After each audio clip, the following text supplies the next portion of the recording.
দৃষ্টিতে দেখবেন। যেহেতু সামনে আমার পরীক্ষা, ওইভাবে আসলে গুছায় ওইভাবে ব্লগ দিতে পারছি না। অনেকদিন পর বাগেরহাটের ঐতিহ্যবাহী সেমাই পিঠা খেয়েছি। আলহামদুলিল্লাহ, আমার তো অনেক ভালো লেগেছে। আচ্ছা, আপনারা যারা বাগেরহাটের বাইরে আছেন, যারা সেমাই পিঠা কখনো খাননি, রেসিপি চান, তারা কিন্তু আমাকে কমেন্ট করে জানাতে পারেন। আমি কিন্তু আপনাদের জন্য একদিন বাগেরহাটের ঐতিহ্যবাহী সেমাই পিঠার রেসিপি শেয়ার করতে পারি। তো যারা যারা চান তারা প্লিজ কমেন্ট করবেন আর আমাকে জানাবেন।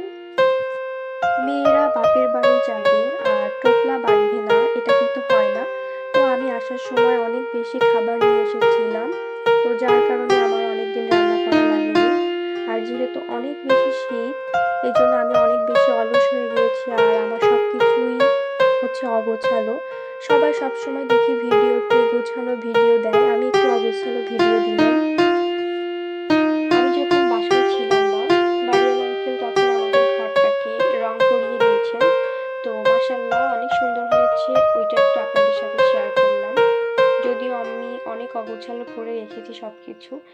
এখন আপনাদের সাথে অগোছালো ভিডিও শেয়ার করছি, আর পরে হচ্ছে আপনাদের সাথে গোছালো ভিডিও শেয়ার করব ইনশাআল্লাহ।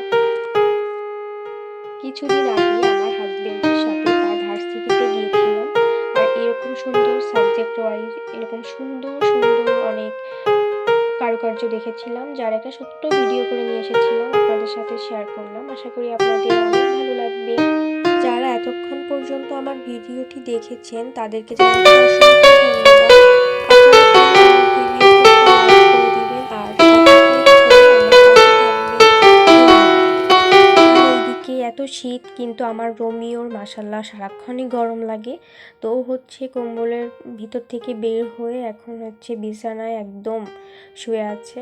তো এটা দেখতে দেখতে আজকে আমি আপনাদের সাথে বিদায় জানাচ্ছি।